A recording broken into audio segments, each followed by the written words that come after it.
सास और बहू की कहानी।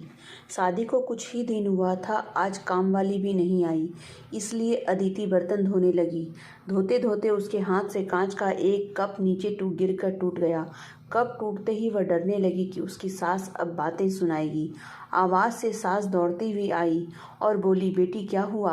अदिति बोली, माँ पता नहीं, ध्यान रखते हुए भी कैसे मेरे हाथ से कप नीचे गिर गया। सास बोली, बेटी चिंता न कर, कप ही तो टूटा है, तुम्हें चोट तो नहीं आई।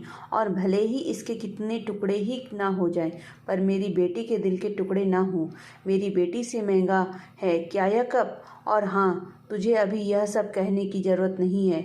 मेहंदी भी नहीं उतरी अभी तेरे हाथों से। अभी तुम मेरे बेटे के साथ ज़्यादा से ज़्यादा समय बिताओ और एक दूसरे को समझो। सास ने अपनी बेटी को बुलाया और कहा, ज्योति इधर आकर अपनी भाभी का ख्याल रखो, अभी इस घर में नई नई आई है। ज्योति ने कहा, हाँ माँ। सास फिर बहू से बोली, शुरू में तुम मुझे अपनी माँ ही समझना, मुझे भी तुम्हारा दिल जीतना है, सास बनकर नहीं, माँ बनकर। देखते देखते अदिति की आंखों में आंसू आ गए, छलछला गई उसकी आंखें और सास के पैरों में गिरकर बोली, मैंने एक माँ छोड़ी तो दूसरी नई माँ पाई, बल्कि आप मेरे माँ से भी ज़्यादा ममता मेरे लिए रखती हो। यदि घर में यह कप टूट जाता तो माँ भी दो बात कहे बिना नहीं छोड़ती। रात को अदिति की नींद ही उड़ गई। रह रह कर शाम की घटना याद आ रही थी। सास के बारे में उसकी जो सोच थी, उसकी विपरीत सास का व्यवहार पाया। उसका भी कसूर नहीं था ऐसा सोचना, क्योंकि उसने लोगों के मुंह से बुरी सास के बारे में ही सुना था। अदिति अपने अतीत में खो गई। उसे फिर याद आया कि कुछ साल पहले उसके इकलौते भाई की शादी हुई थी। मेहंदी का रंग उतरने से पहले ही माँ ने भाभी पर काम की पूरी जिम्मेदारी डाल दी और अपने ही नियम कानून के हिसाब से भाभी को चलने के लिए मजबूर कर दिया। माँ ने भाभी को घर में एडजस्ट होने में जरा भी वक्त नहीं दिया।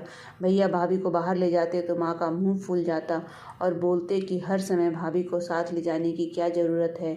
कभी भी भाभी को खुली हंसी हंसते नहीं देखा। समय के साथ भाभी ने सहना छोड़ दिया, फिर और घर में रोज झगड़ा होने लगा। एक दिन भाभी के हाथ से कांच का गिलास नीचे गिरकर टूट गया। माँ चिल्लाने लगी कि कितनी कीमती गिलास टूट गया। किसी न किसी बात पर वह भाभी पर चिल्लाती और भाभी भी गुस्से से बोल देती कि मैं तो बैठ के खाती हूँ, आप तो खड़ी खड़ी खाते हैं। जब से आई हूँ तब से रोज़ दो दो चार जली कटी न सुना दो, तब तक आपको चैन ही नहीं मिलेगा। कभी मेरे माँ को तो कभी मेरे बाप को, हमेशा मेरे मायके वाले को कोसती रहती हो। ऐसे माँ और भाभी एक दूसरे के साथ बहस करती रहती थी। अदिति ने घर के अलावा और भी कई जगह पर सास बहू के झगड़े सुनते सुनते वह डर गई थी, इसलिए शादी से कतराने लगी। मगर माँ बाप के कारण ही उसे शादी करनी पड़ी और अनजान भय को लेकर ससुराल आ गई। पर आज की घटना ने उसकी सोच बदल गई और सब सास बहू एक जैसी नहीं होती। नींद न आने की वजह से उसने सोचा कि चलो थोड़ी देर माँ से बात कर लूँ। माँ ने इतनी रात को उसे फ़ोन करते हुए देख कहा, बेटी सब कुछ ठीक है ना? कहीं तुम्हारे पति या सास से झगड़ा तो नहीं हो गया? अदिति बोली, नहीं माँ, ऐसा कुछ नहीं है। मालूम है माँ, आज मेरे हाथ से कांच का गिलास नीचे गिर गया, तभी सास आ गई। मेरा आगे बोलते ही मेरी सास ने बोलना शुरू कर दिया। बेटा, फिर तेरे सास ने चिल्लाने पर तूने अच्छा सा जवाब दे दिया ना? हाँ बेटा, कभी दबकर नहीं रहना। तुम एक पढ़ी लिखी अच्छी लड़की हो, तुम में कोई कमी नहीं है, इसलिए कभी भी सुनना मत। तभी बात को काटते हुए अदिति बोली, माँ अब बस करो, मैं अपनी दूसरी माँ के खिलाफ कुछ नहीं सुन सकती।